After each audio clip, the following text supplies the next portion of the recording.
একটা কৃষ্ণ মন্দির, বেশ সুন্দর।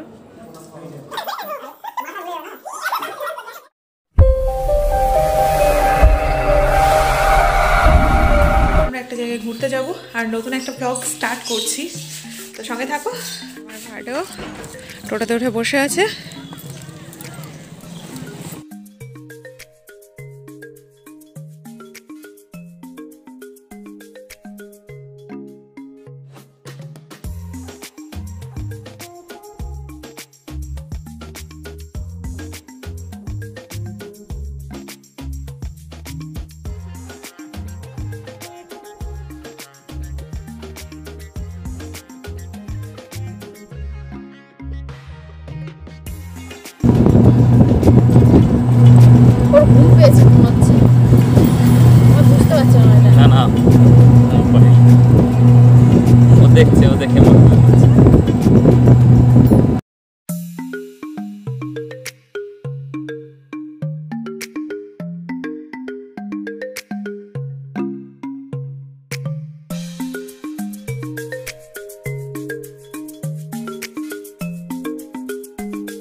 আমরা এই মন্দিরটাতে এসেছি। এই যে কাকু ভাই ঘুমিয়ে গেছে।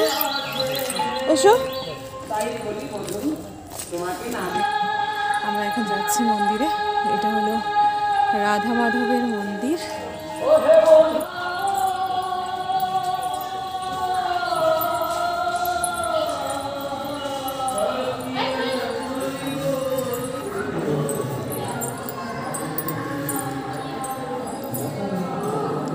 কোনো কাজ হচ্ছে না, কোনো কাজ হচ্ছে, কমপ্লিট হয়নি মন্দিরটা।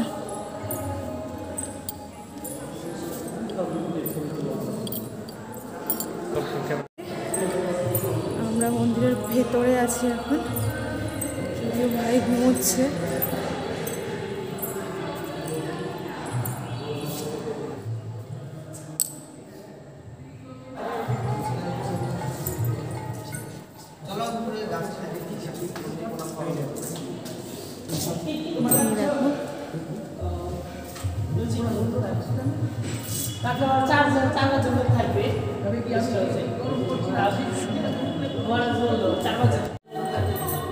কাকনা প্রণাম করছে, কাকা দাঁড়িয়ে আছে। এখানে গোপালা আছেন, রাধা মাধব আছে।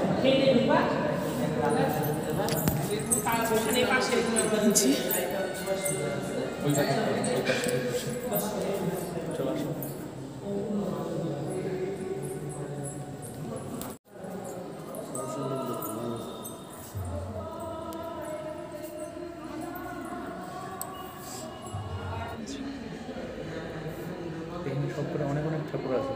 এটা হচ্ছে সেই নর। তো এই যে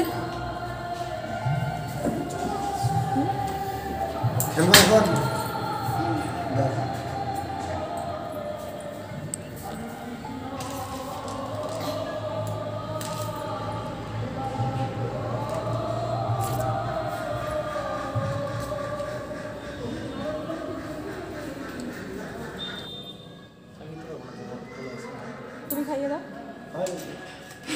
খাইয়ে দাও।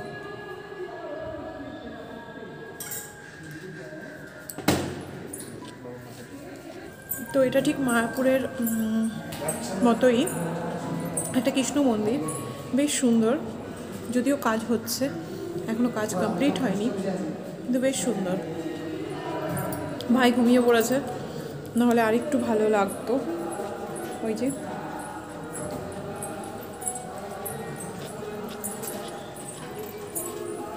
বাহ, জায়গাটা বেশ সুন্দর। এই দেখো কাকিমা, ছোট্ট ছোট্ট গরু কি দারুণ খাচ্ছে, একদম মায়াপুরের মতনই। এটা একটা শিব মন্দির।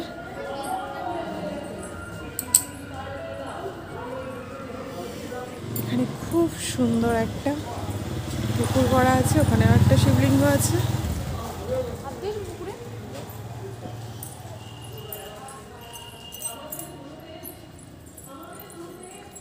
পা ধোয়া যাবে তো জলে?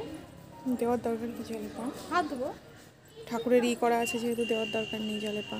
ওই যে কাকা ভাইকে নিয়ে দাঁড়িয়ে আছে, এই যে কাকিমার, এই যে আমি। তো আমরা চলে যাব, বেশ ভালোই লাগলো। এখানে ঘুরতে চলে এলাম, টাইম পেলাম। ভাইকে এই দেখো আমার ভাই ঘুমাচ্ছে। ও যখন ভিডিওটা দেখবে বড় হয়ে তখন বলবে আমাকে কেন ডাকনি, আমি কেন ঘুমোচ্ছিলাম, তোমরা সবাই এত ভালো ভালো ফটো তুলছো, আমি কেন ঘুমোচ্ছিলাম। আরেকটা কিসের মন্দির আছে, চলো দেখি। কৃষ্ণ বলরাম আর সুভদ্রা, দেখো কি সুন্দর নৌকা চড়ে আসছে।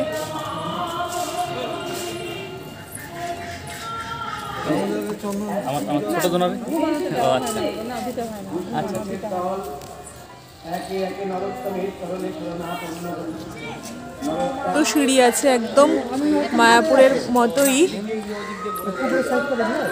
আর এই দিকে আছে দেখো রথ।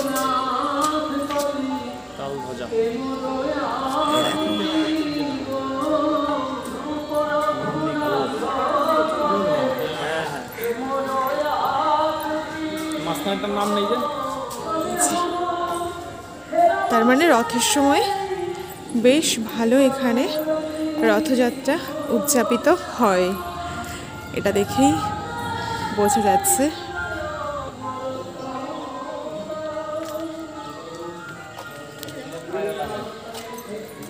নিজে সব দাঁড়িয়ে আছে। এই দেখো আমাদের ওখান থেকে তখন তিলক পরিয়ে দিয়েছে, যেটা আমি ক্যাপচার করতে পারিনি।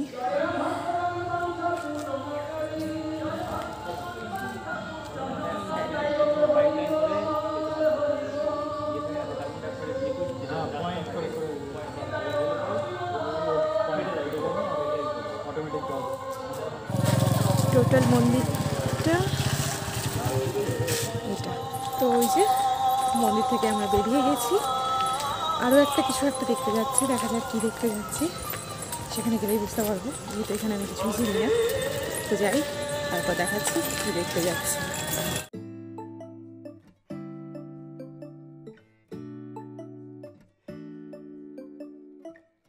এটাও একটা ছোট একটা মন্দির ছিল, এটা ঠিক জানি না কিসের মন্দির, কারণ এটার মধ্যে আমরা যাইনি। আর এই গাছটাতে দেখো সবাই হয়তো মানত টানত করে। এটা কোনো একটা রাজার আমলের দিঘি বলছেন, বান রাজারা নাকি এখানে স্নান করতে আসতেন। ইতিহাসটা আমার খুব একটা ভালো জানা নেই।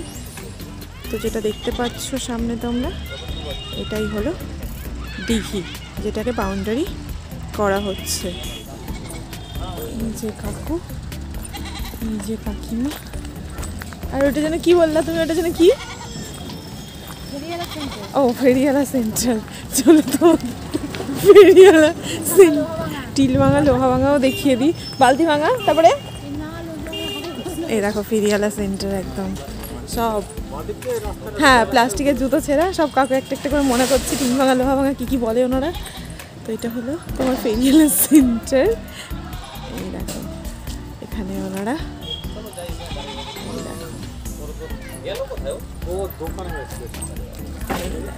ফেরিয়ালা সেন্টারে চলে এসেছি আমরা এখানকার। আমরা এখন যাবো বাড়িতে। আমরা যেই ফিরে যাচ্ছি, আর এটা আমার দাদা জেগে গেছে, টুকুর টুকুর করে তাকাচ্ছে। এবার যখনই টোটোতে উঠলাম তখনই দেখো জেগে গেল। মন্দিরটাও দেখতে পারলো না, ঠাকুরও দেখতে পারলো না, ফটোও তুলতে পারলো না। কোথায়?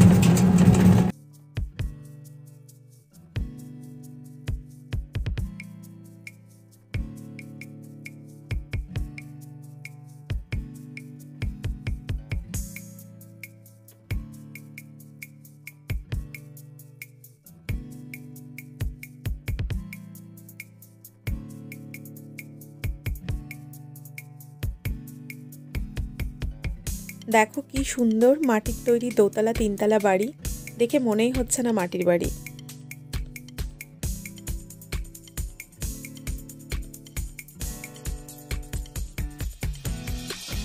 এটা হলো ওই দাদার বাবা।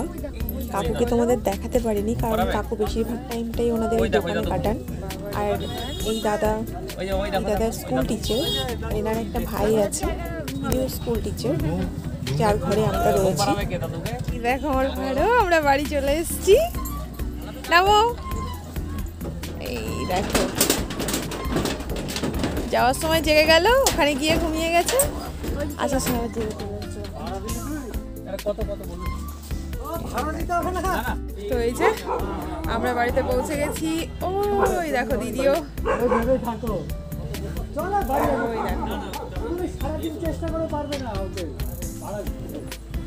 বাস ভাড়া দিয়ে কাকা ভাড়া দিতে চাইছে আর দাদা দিতে দিচ্ছে না, এই চলছে।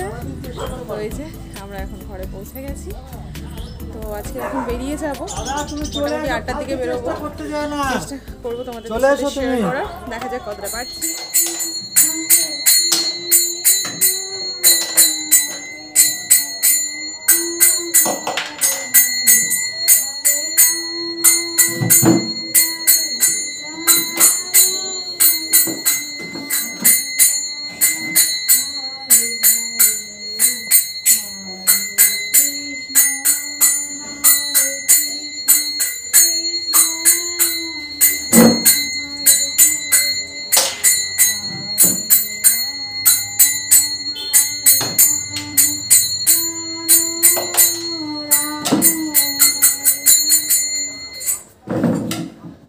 ঠাকুরকে উঠিয়ে পুরো শুইয়ে দেয় না,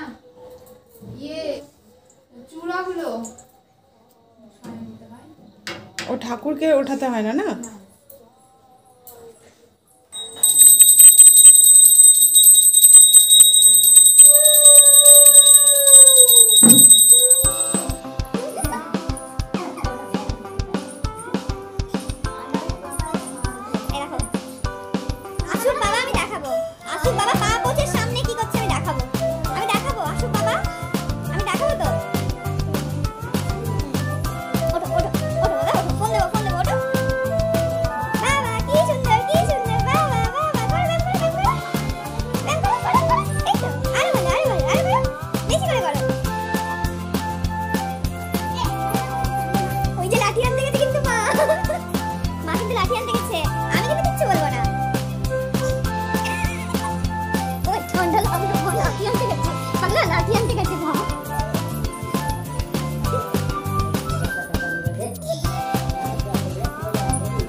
বাড়ি থেকে বেরোচ্ছি। এই দেখো দিদি বসে আছে, আমরা এখন দিদির বাড়ি থেকে বেরোবো। ওই যে কাকিমা, এই যে দিদি আসি যাবে। হ্যাঁ হ্যাঁ, এ দেখো আমরা গঙ্গারামপুর স্টেশনে চলে এসেছি। আমাদের 9:30টার সময় ট্রেন, দাঁড়িয়ে আছি। কাকা ওদিকে ভাইকে নিয়ে দাঁড়িয়ে আছে, আর আমরা এখানে লাগেজপত্র নিয়ে দাঁড়িয়ে আছি। এই ব্লগটা আমি এখানেই শেষ করছি। যদি ভালো লাগে একটা লাইক করো, যদি কিছু খারাপ লাগে কমেন্ট করো, আর যদি আমাকে ভালো লাগে অবশ্যই আমার সঙ্গে থেকো। Tata, good night.